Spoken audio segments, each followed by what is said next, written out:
Hello, everyone, and welcome to Future News Daily, where I bring you the latest advancements in technology, longevity, science, medicine, and AI. Today is Saturday, December 17th, 2022. Don't forget to like, subscribe, and hit the notification bells. With that being said, let's get started.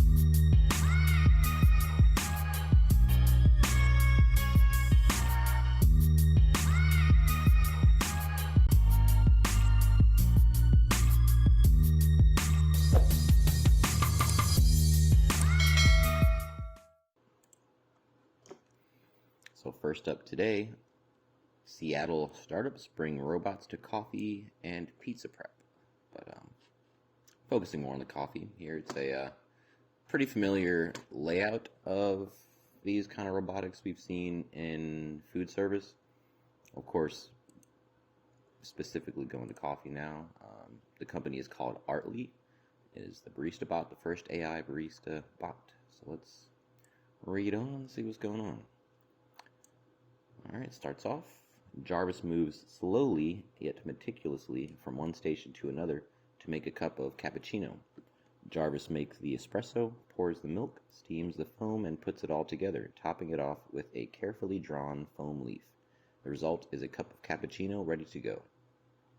What stands out about this cappuccino? Its maker, Jarvis, is a robotic arm, not a human barista, and at Artly in Pike Place Market. So while Jarvis is busy, human staff focuses on interacting with customers, explaining the concept to new customers, and placing orders using a tablet. So Seattle-based robotic startup Artly, which is founded in 2020, has 7 locations in Washington, Oregon, and California. The highlight at each location is a unique barista bot that has its own name, gender, voice, accent, and personality. The robot's techniques differ at each location as they learn from a different human barista. It is intriguing to see the robot's coffee-making techniques, but pressing market needs were behind the innovation. So cost concerns and high employee turnover in food service have led Artly and others to provide automated solutions to restaurants and businesses, even before the pandemic hit and brought additional challenges. So up here, for those of you looking at the screen, it shows a little clip of Jarvis, looks like mixing up some cream, preparing a cappuccino. Very interesting. So it continues down here. Just a couple of years into operation, Artly CEO Meng Wang said the company has maintained a healthy operating margin, the profit a company makes after paying for costs of production. They did this by eliminating the biggest expense in food business, which is labor. For a coffee shop that would need 2 or 3 baristas, Artly needs 1 staffer in addition to a barista bot like Jarvis. So there's 1 person kind of maintaining and overseeing. Artly reinvests the money it saves from labor into sourcing more quality coffee. So that's a pretty good competitive edge. You make up for the lack of maybe a little less human interaction, but you get way better coffee, and there's still 1 person in there. So I know people really, as people, we want that interaction, the human interaction. So Artly isn't alone in introducing robot help in food prep. Another Seattle-based startup, Picnic, offers automation solutions for a staple of the American diet, pizza. Its food prep station can produce up to 100 pizzas in 1 hour using metered toppings. Since Picnic was founded in 2016, its robots have assembled pizzas in many places, including Seattle's T-Mobile Park and the Las Vegas Convention Center. The company has seen a growing interest in its robots. This summer, Picnic announced partnerships with Pizzeria Motto's West Seattle location and a Domino's store in Berlin. I do remember I used to hear about this other AI, not AI, but like a robot, kitchen startup thing. It was called Flippy, and it's been around for years, probably since 2016. And it's a burger flipping machine. Same layout. It looks very similar to, where is the picture? To this right here, this kind of 3 jointed robotic arm, except it flips burgers and bakes basket of fries and things. So they are slowly, but more quickly as of late, going into all sorts of food industries.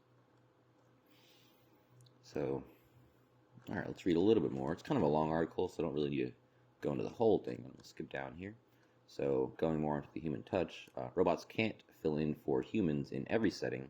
However, Joe Yang, owner of several coffee stores in Portland, who is also Arlie's co-founder and chief coffee officer, wow, experienced that firsthand at his coffee shops. So Yang tested Jarvis's beta version at his own stores. His customers were initially intrigued and excited about the robot barista, but the service was slower than with the human, and his customers craved the connection with the person making their coffee. So with that, Arlie is focused on opening locations in shopping malls and business office buildings rather than standard coffee shops, so places you might not care as much about the lack of human interaction. So Arlie has also seen an opportunity to expand in areas lacking coffee shops because of the pandemic or where Starbucks stores closed. So, all right, I'm just going to cut it right there. Very interesting. I'm sure we'll see, again, more of this just expanding into other places besides coffee and pizza down the road. Maybe, Subway sandwiches or something like that. We'll just have to wait and see. Anyway, next up. So this one is really interesting. It's some kind of blood filter. Anyway, it's another one that might be a little over my head, but we're going to try and understand, see what's going on. So, innovative cancer treatment device has longevity potential. Imunicom founder, which is the company, on how blood filtering device for treating disease outside our body can be applied in age-related disease and longevity. So, San Diego-based biotech Imunicom has developed an innovative therapeutic device that is intended to remove specific factors from blood that prevent our immune systems from fighting disease.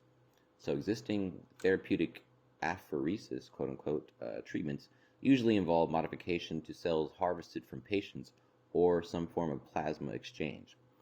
Immunicom's technology uses a similar treatment procedure, but it says its approach of capturing targeted molecules is very different from other treatments. Imunicom creates customized molecules that are designed to capture specific proteins or cytokines, but instead of turning those into drugs, it deploys them via its proprietary cartridges, which are essentially small liquid filters that can be fitted into any plasmapheresis machine. In a treatment similar to dialysis, the cartridge is used to treat a patient's blood and plasma outside their body, reducing the levels of the target factors with the goal of enabling the immune system to fight disease. I've never seen or heard of this before. So while Imunicom has focused its initial efforts on treatments for cancer, the company claims its technology can also potentially be applied to longevity and the treatment of a wide range of age-related diseases. So this is the device here. This is the filter, and I suppose this, of course, attaches to some tubes that go intravenous, and it, I guess, pulls out whatever toxic molecules are in your blood that would be leading to, I guess, the progression of various ailments, and even just aging-related disease or just aging in general. So the idea behind Imunicom, says Jaffrey, stemmed from his perceptions of key shortcomings in the modern healthcare system. Quote, when you look at most diseases or conditions that impact longevity, there aren't many very good solutions, and what solutions there are don't give you a better quality of life, they just help you live longer with toxicity, side effects, and compromises. We thought there had to be a better way, he says. So one of the problems with most diseases is the buildup of toxins in our bodies over years and years of life. So again, he says, quote, look at our food, look at our water. Everything has been altered, modified with hormones, proteins, chemicals, whatever. This has allowed for a healthier life in our 30s, 40s, and 50s, but as we get older, we pay the price because these things come back, causing multiple health complications. The buildup in toxicities and genetic mutations in our bodies over time can lead to mounting problems as we age. Quote, for many diseases, there is an underlying basis, some soluble factor that is being secreted in your body. Yes, some people have high genetic proclivity for certain diseases, but that's a very small percentage of the population. Most people develop diseases or conditions that affect longevity through environmental factors, lifestyle, diet, and other things. All this accumulation, says Jaffrey, has an impact on our immune system's ability to fight diseases. There are about 50 or so cytokines that regulate your immune system, he says. There are so many proteins and growth factors that are secreted by cells in your body depending on what's happening and affect how you react.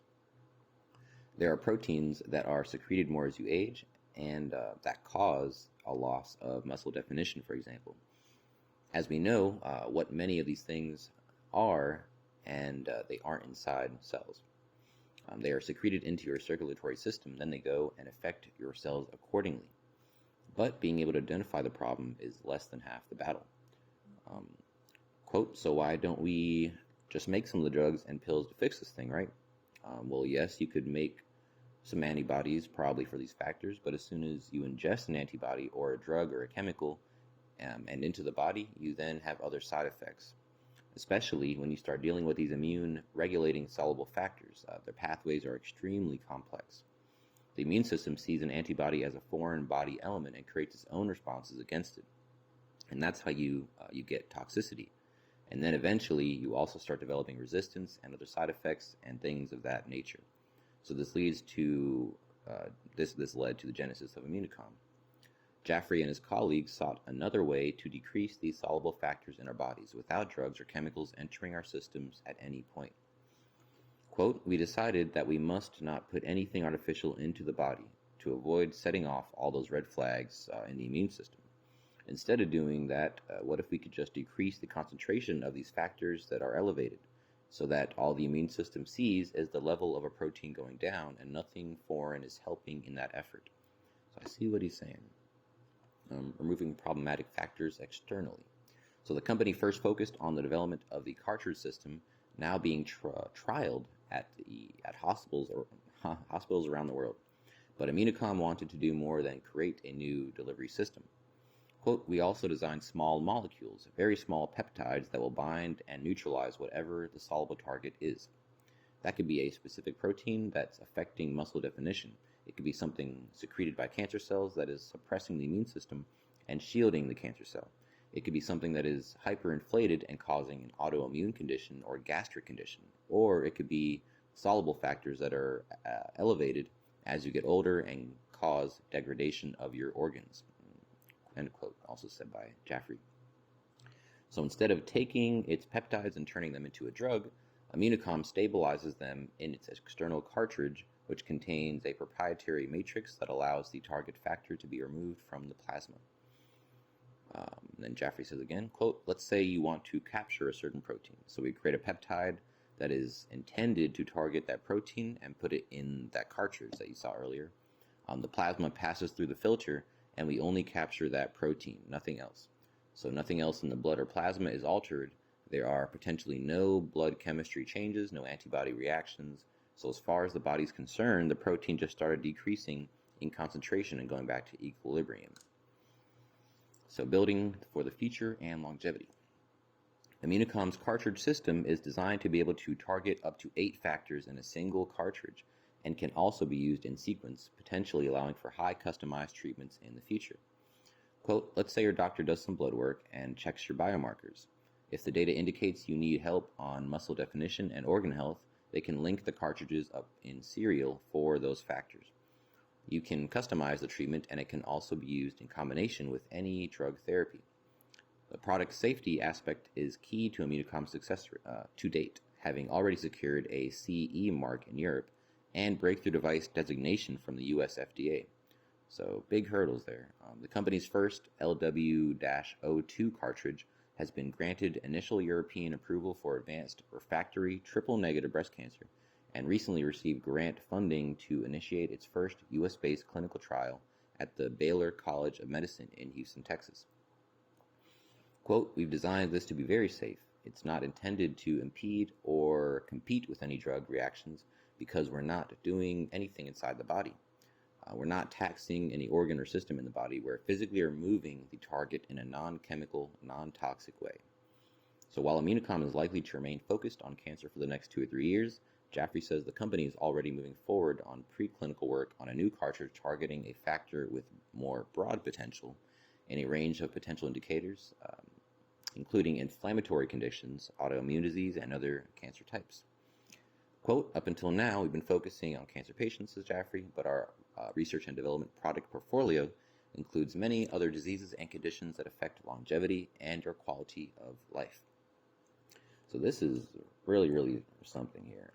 It does look revolutionary, so I guess, I like to see how things physically are working, and it seems like this is something, so I guess, you're set up to some IV or something, and this is a supplementary part, again, outside of your body, and your blood filters through it and takes out those radicals or toxins, whatever, so it doesn't register as any excessive or foreign entity in your system.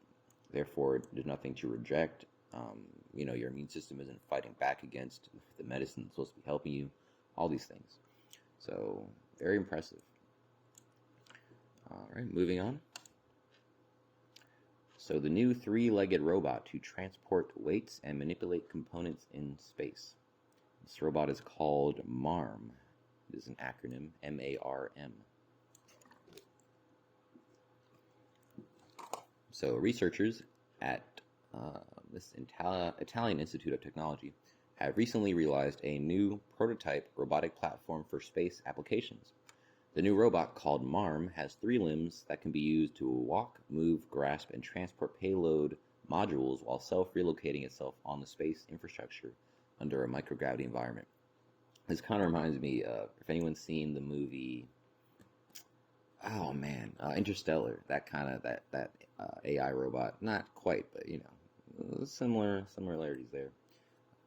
Anyway, the robot is meant to assist astronauts in assembling and maintaining infrastructure while they're in space or in the future on other planets. The MARM prototype will be tested in a physical simulator arrangement prior to the development of the space-qualified version.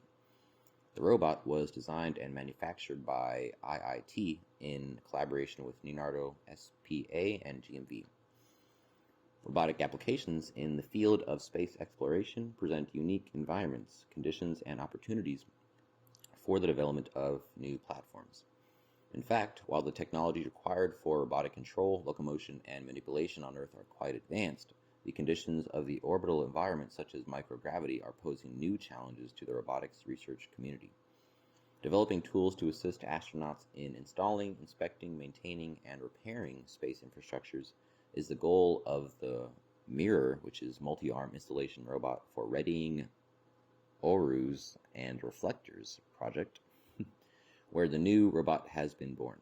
So therefore, the framework of the Mirror project, IIT researchers realized the MARM, so it stands for Multi-Arm Relocatable Manipulator. So the MARM platform, which is a prototype robotic system, which is capable of performing grasping, transportation, and assembling modules while moving itself on the space infrastructure.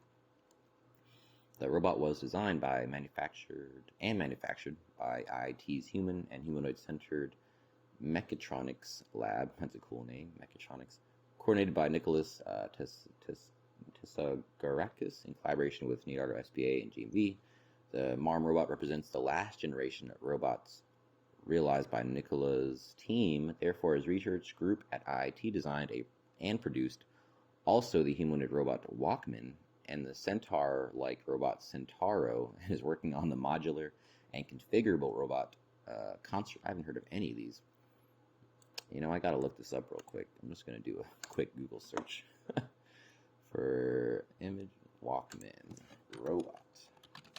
I just gotta see what this looks like. Is this a real? I guess. Walkman robot. I guess it is real.